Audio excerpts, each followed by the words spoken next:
So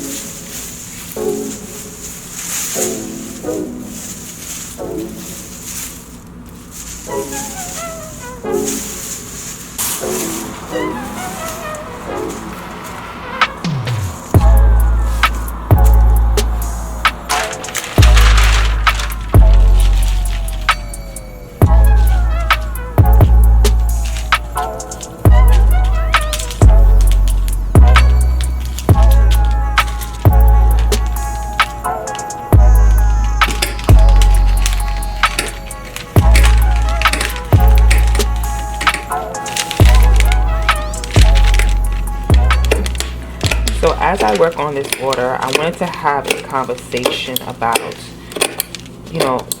the struggles of being a designer, a fashion designer. And I think this conversation kind of works for all other industries as well.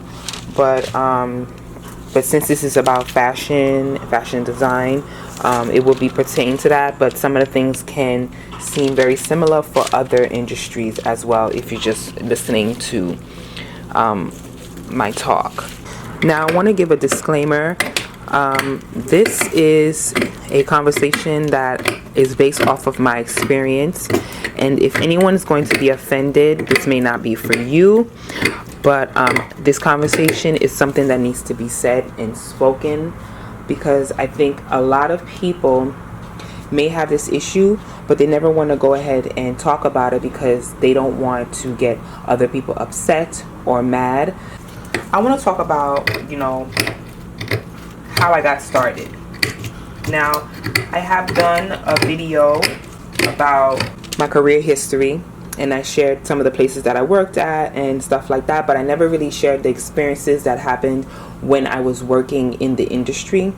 And I want to talk about that, and also talk about what happened afterwards when I went out on my own. Now, I'm going to speak on a black designer's experience, and I do believe that every race of a designer has their own separate experiences. Even though we are all designers, we experience certain things and challenges differently. Now, some of these challenges may be very identical, but there's some that are a little bit more harder than it is for others.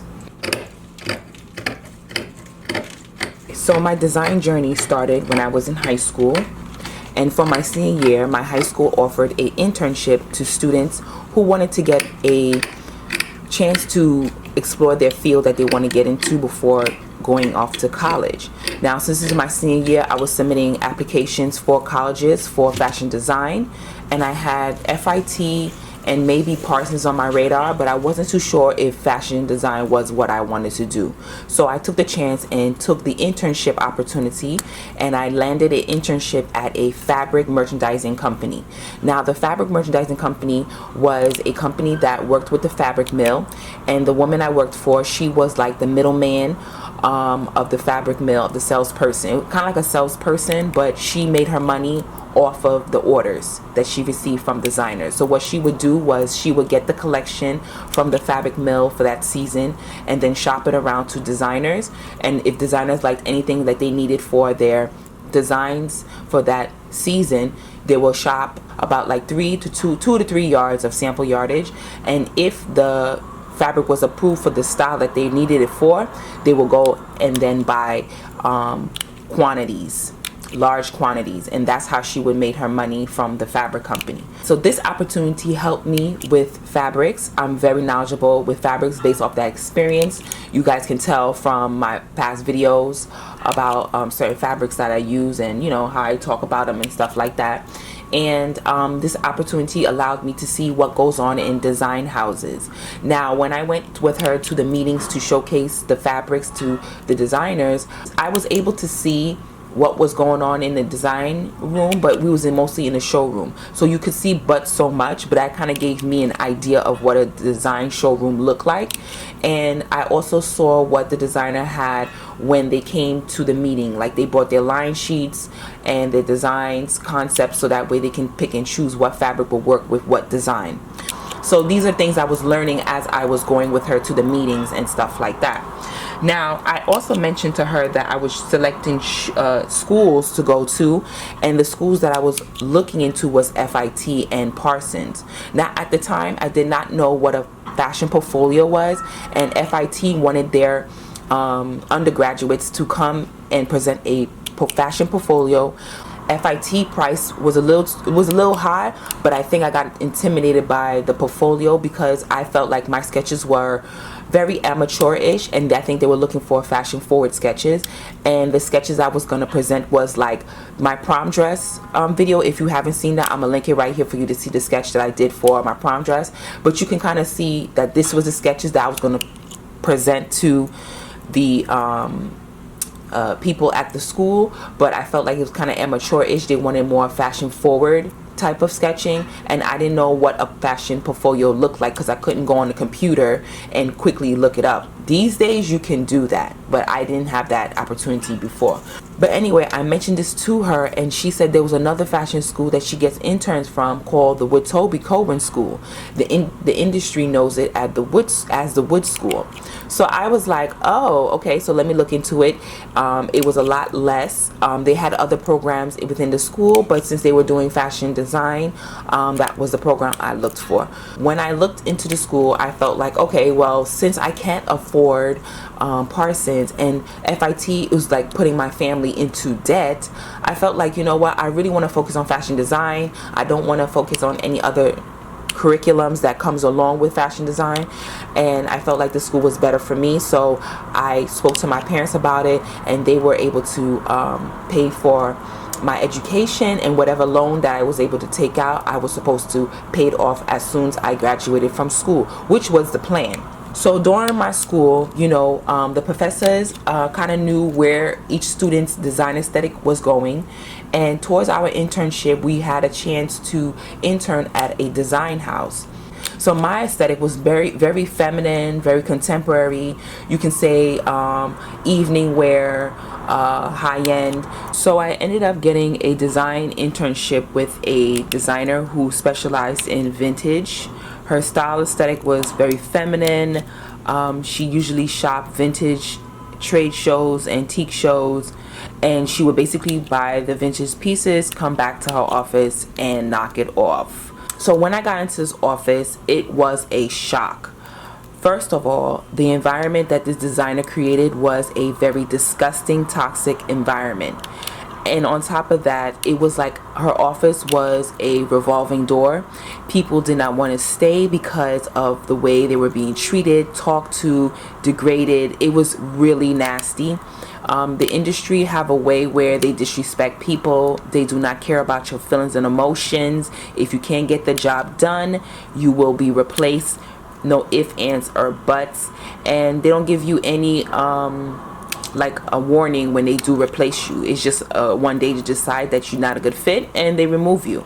So her environment was like this. She was very vocal as to how she felt about certain employees. I remember one time I was sketching her shoes for her collection line, and this was as much I got. When one day I came in, I was on a roll for some reason, and I was like sketching away, and we basically sketched a lot of shoes for her collection. And then the next day she wanted me to continue because she loved all the sketches that I did for her the previous day. But for some reason I felt like, oh, I don't want to do it.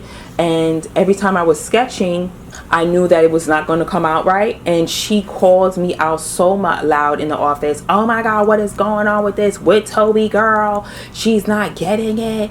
What happened to you yesterday? You was doing well, but you wasn't doing it today. What's wrong with you? Or something like that. And I was just like, oh my gosh, you know, oh my gosh, can this day be over because I want to go home? But it was situations like that. But there was other times where she was calling people out, saying that stupid person, or don't you listen. It was really nasty. There were people in there, like interns, who really wanted a job and get the experience that could handle it and bite the bullet and took it for what it is because they wanted the experience. And there's others that didn't want to put up with this nonsense and just left. And then on top of that, it was very whitewashed. When I walked in there, I was like, where are the black people? It wasn't very diverse, and I was kind of disappointed to see this. Now, there were other races in the company, but there was not any black people in design. They had one black person. She had one black person in the accounts payable, and also another black person who was the person who do the runarounds. But other than that, there were no design. It wasn't diverse, and I was kind of sad about that, but it is what it is. I took it for the experience. And towards the end of the internship, the supervisor who was supervising us really liked me and wanted me to come on board, but she had to get the approval of the designer before hiring me.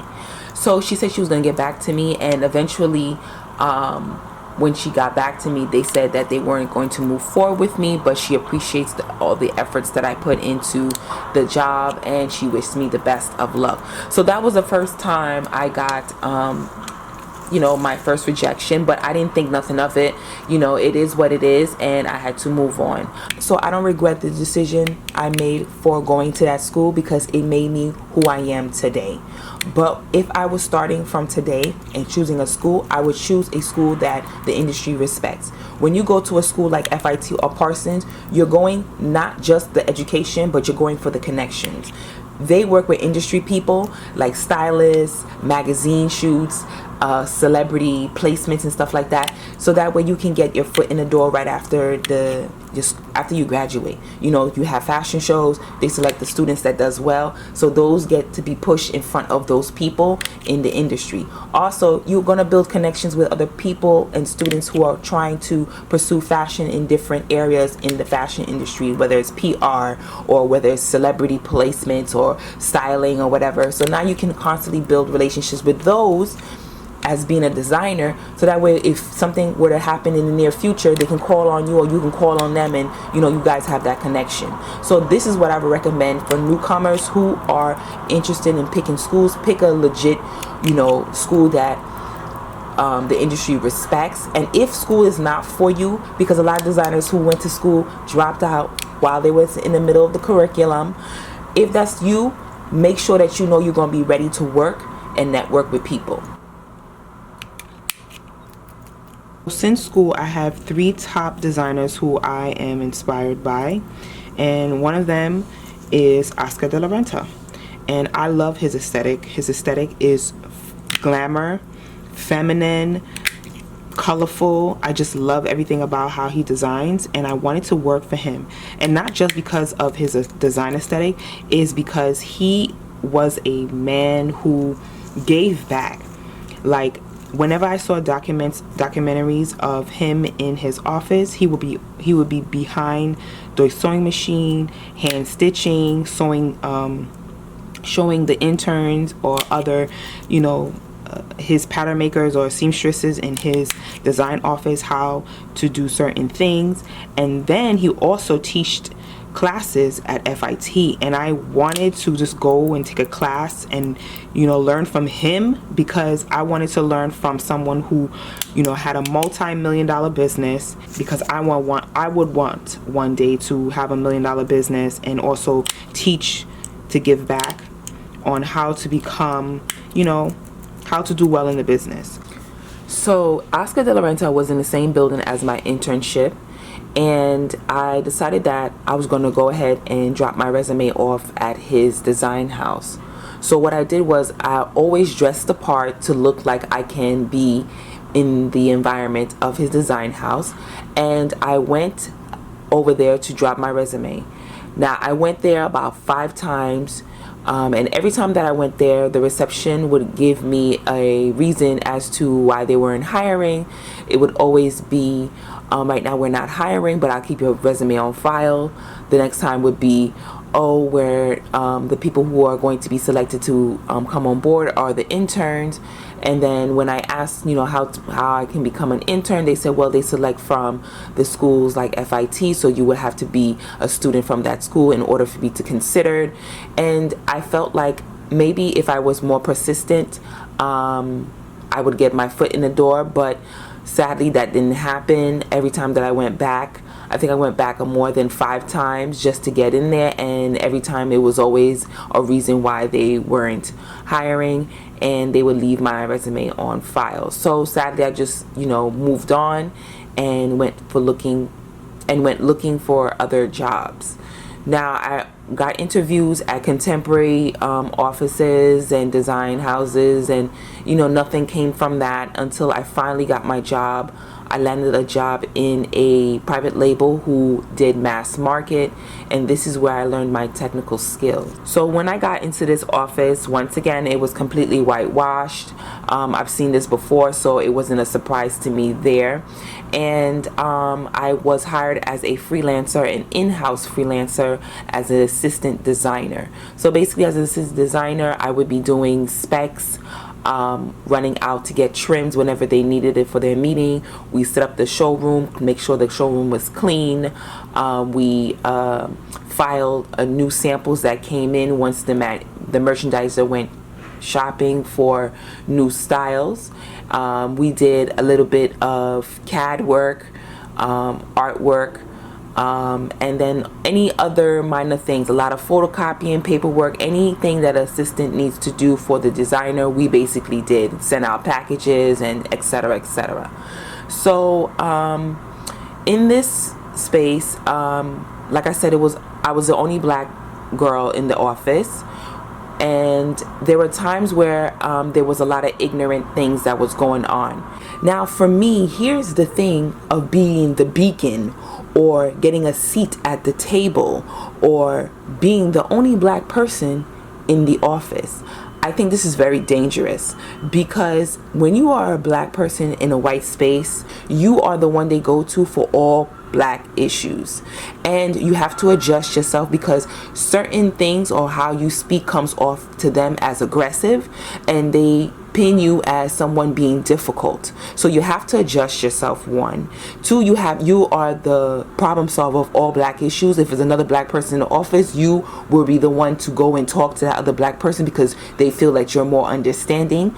And also, any issues that you might have, you have to take precaution on how you go about those issues, because they might feel like, oh, I think you're being too sensitive, or maybe you're overthinking it too much, especially when you are sitting in a space where you feel like this was an ignorant statement, or what this person is doing to you is bullying you, or situations that are inappropriate. You seem that that's very offensive. For example, the conversation with hair. Like, I had curly hair, but for some reason they were so fascinated by my hair and they wanted to touch it, and I felt like that was very inappropriate. There was another instance where my supervisor who hired me basically came into our area. Our area is kind of like a low-key, laid-back area. The girls who I was working with, they was real cool, and we had a lot of laughs and talks and whatever. But this was a space where a lot of the employees would come and blow some steam when they had like really, stressful days and stuff. So my supervisor came into my area, and I guess we were talking about vacations and whatever, and the conversation, she jumped into the conversation. She was like, I need to get a tan, and I kid you not, she came over to me and put her wrist next to mine to determine how dark she should get. And she was like, oh my God, you're so tan, I want to get a little bit darker, just using my skin tone as a meter. And I was just like completely in the twilight zone. I couldn't believe she was doing this, and all the other girls was looking at her kind of weird, and I was just like in the twilight zone, like saying to myself, like, lady, my skin tone is not a tan, number 1, and on top of that, I can't change the color of my skin unless I chemically enhance it. How dare you think that you can use my skin tone as a meter? So it was just like the ignorance of it all, you know what I'm saying? So I was there for about a year and a half. Eventually they got maybe another 1 or 2 other black people in there, but other than that, it was just me for a very long time. And then my area started to change a little bit, and then they hired some more other races, and then eventually I felt like it's time for me to go now. I need to grow, and I wasn't growing in that space anymore, so I decided to go and look for other jobs. I'm going through these interviews, and a lot of the interviews there was a reoccurrence of the word urban. And a lot of the times the designers would see like my work, but somehow I was connected to being an urban designer. So eventually I landed another job, and when I walked into the office, it was more diverse, but the boss that was in the area that I was working in, she was more of a bully. Now, I've seen this before. That's nothing new, and I kind of knew what to expect when I saw this. So the work environment was also a fearful type of work environment. She wanted her employees to be fearful of her, but the employees, some of them didn't care, some of them were, there for a very long time, so you couldn't really pull stunts on them like that. And the younger people basically got the brunt of, some of the roots and things that she would say to, or disrespectful things that she would say to the employees. And a lot of it was like backhand compliments. The only positive thing about this job was the employees, the other workers. Other than that, everything else was terrible. I came to a point where I was feeling like I couldn't grow anymore, and they weren't giving me any raises. I've been there for 4 years, so I was looking for a job and seeing if I can get another job somewhere else. Once again, when I went to the interviews, this time the ignorance was on another level. Like, I remember getting an interview with someone who was like, oh, where are your parents from, or where your family from? And then when I told them, they were like, oh, those people are very hard workers. I hired them before. They're very hard workers. It was like kind of rude. There was another time where I was interviewed by this woman who did fine cashmere sweaters, and my book was contemporary, and she saw that, but for some reason she was like, oh, have you tried to get an urban designer position, because I think that would be the best fit for you. Another interviewer was like, you should go and get hired at Rockaware. I think that's the best place for you to go and get hired. Check to see if they have any jobs there. And I was like, what does that have to do with my book being, I have a contemporary portfolio? Where do you see urban? Just because I'm black? It's like they see you as a designer, as a black designer, you are synonymously connected to being an urban designer. Like, I constantly got that, and I just didn't understand like why I'm being connected to being urban when you see my book is not urban. So that's a stigma that comes along with being a black designer for some reason in the industry. Now, in this time and day and age, I would think that it changed, but I won't be surprised if they still considering black designers as urban designers. That's why you not selected or picked for the job. So on the job, on my job, I was working there for 4 years. I had about 7 bosses, so you can imagine how many times you had to adjust the way you work for supervisor or boss that I had. And then finally, they were trying to elevate me in-house without telling me. So, once you get upgraded to another level, let's say associate designer, you should be compensated for it. But instead, I had to beg to get a raise or evaluation. And then they were giving me an additional account to the job I'm already doing. So I had 2 jobs. And my boss wanted me to bounce back and forth whenever her department needed help. So what she did was she gave me this account, handle it, and then from that account I had to she pulled me off to go and help her department when it was busy. So she gave me a project to work on. I was working on that project, whatever, and during the project I was getting emails from my account, so they were waiting for me to come back to continue and move forward. So I was finishing our project, she disappears. Like, that's her thing. She disappears for a while and then comes back whenever she's finished. So maybe she's in a meeting, or she went out or stepped out, I don't know. So the project was done, and everybody knows that in the design office you are not supposed to sit at your desk doing nothing. Nobody likes that. You ask in the office if anybody else needs help, or you find something to do, but sitting and not doing nothing is a no-no. So I basically asked everybody, did they need help? They was like, no, they're good. And then I'm like, okay, well, since she's not here, let me go and jump back on the emails I'm receiving from my account, so that way when I jump back in, I know what's going on, get the ball rolling, being multitasker, whatever. So in the middle of that, she comes back and she went off. She was like, how dare you? Who told you to do this? I am your boss. These people are not your boss. Who told you to go back and answer these emails? And I was like, actually, I was waiting for you to come back so I can, get the approval on this project. Oh, I am your boss. I mean, completely yelled in front of me, in front of all the my colleagues and everything in the room. And I was embarrassed. Everybody was like stunned, like, what is going on? Like, why is she screaming like this? Like, what is going on? And I was completely like stunned. I didn't have nothing to say. And then she called me into her office and then slammed the door and started talking to me, saying, oh, that wasn't what you're supposed to do, and da da da, yada yada yada. I was completely furious, and at this point I was just fed up. And the next day, I just basically said, I'm going to put in my resignation for 2 weeks and then just plan and just basically leave. I'll go see if I can get a freelance job, and hopefully something else will come up for me, because this environment is not where I want to be. So I gave my resignation the next day, and then she turned around. Long story short, she turned around and said, oh, I don't accept. And she wanted me to leave right away. And she had me escorted off the premises. Now, mind you, other white employees have put in their resignation. They put in a month resignation, and for some reason she approved their resignation to stay on the job for about a month before they left. But for me, I had to leave immediately. I basically left quietly and just removed my stuff, and then I was escorted off the property. So after my experience in the industry, I felt like, do I want to keep on continuing going down this path? Getting experiences like this happen to me, or do I want to work full-time on my own side hustle, my clothing line?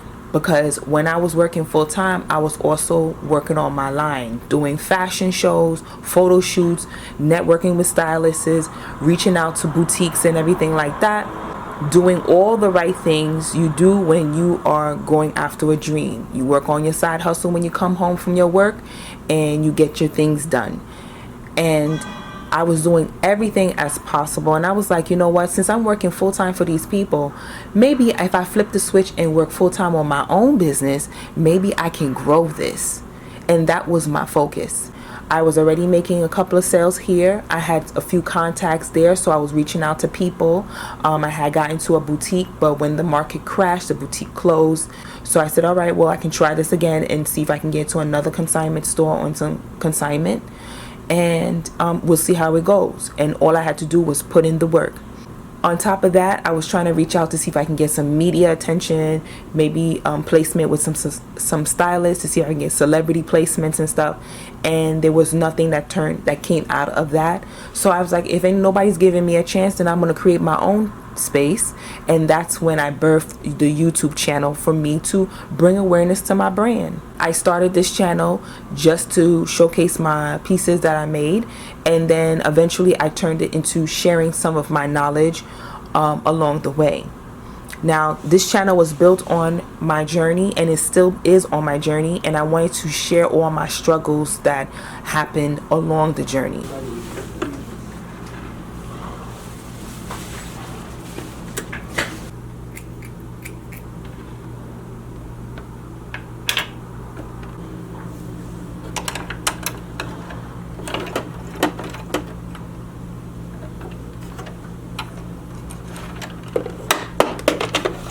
Now, there is a stigma that comes along with being a black designer, and it's seen in both of the end of the spectrum. Now, when you are a black designer in the industry, especially in working in white establishments, you are deemed as someone they see that is not as good as their own counterpart. Now, you could have all kinds of academics or experience, and they will select someone who has less qualifications just to do the job and overlook you.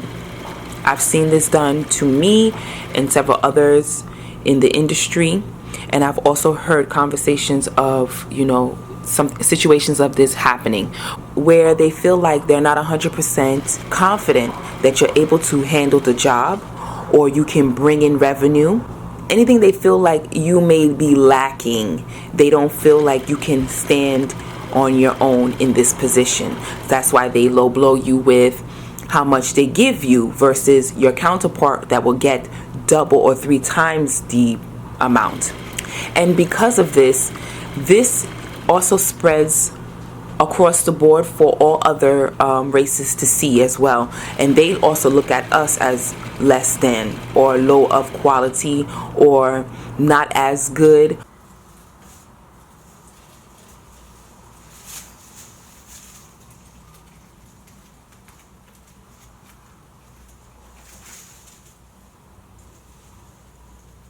So far in my experience, I felt like, especially in the beginning stages, I felt like it's been a double-edged sword.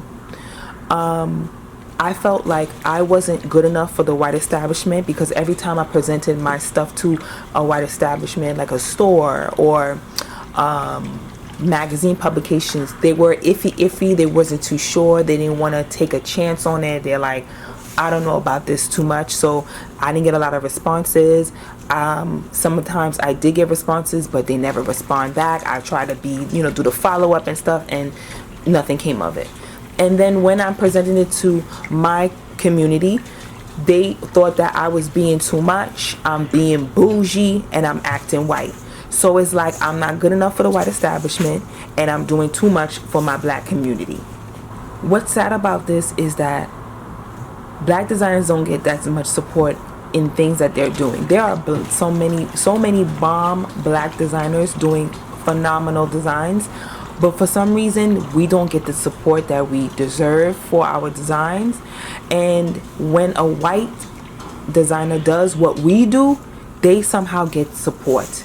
They are looked at the one to have done it, and they grow their business so quickly. And on top of that, my black community has a thing where you have black designers who do certain styles, but they prefer to shop it from another race who's doing it for more money.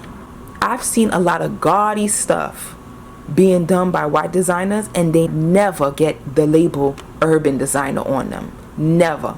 And then what's crazy about it, every prestigious brand was nobodies in the beginning. All these prestigious brands you guys are obsessed about were nobodies. Coco Chanel, nobody liked her. Nobody liked Coco Chanel. Though I respect the fact that she stuck her gun when she was like, this is what I stand for and this is what I do. Look at her brand today. Now she has a prestigious brand, and she long gone died. I had stylists pull from me for big names, celebrity names, and it never worked out. I had even had stylists try to play me because I'm a small designer. Ain't nobody know me, so they can do whatever they feel like, just use my stuff and abuse it. And I wasn't having that either. There's people who like the low-key brand who don't want nobody else to know where they're getting their stuff from, because they feel more special. They feel like the brand can communicate to them and create an experience that is lacked when a brand is worldwide known, when everybody can get their hands on it. They feel like they can't feel special anymore. It's not special when everybody can get their hands on it. I'm not stressed out about my pricing. I understand there's people who want to support at a lower price point, but I am one person, and I'm not a beast who can pump out inexpensive things to cater to a large group. I have to find a team to do this, and in order for you to have a team to do this, you have to have funds to do it. So if I'm able to do what I can do at this price point, and I'm able to communicate, I'm gonna have to do better to communicate to those people who can support me at this time. And when an opportunity arises, then I can broaden my horizon and cater to a more wider audience. But as of right now, I am a one-woman show, so I have to work on growing that. And I feel like if you do not believe in my brand, I'm not for you. The right people will come. As an independent designer on my own, I have to say this is the most challenging thing ever. And this is just from my personal experience. Everybody else has their own experiences and their own journey. So I'm just sharing my experience for those who are probably feeling discouraged or uninspired. So I just wanted to open up this conversation so we can have an open discussion, and you can leave your comments down below. Thank you all for listening. I hope this enlightens you and give you a different perspective, and I'll see you guys in my next video. Bye guys.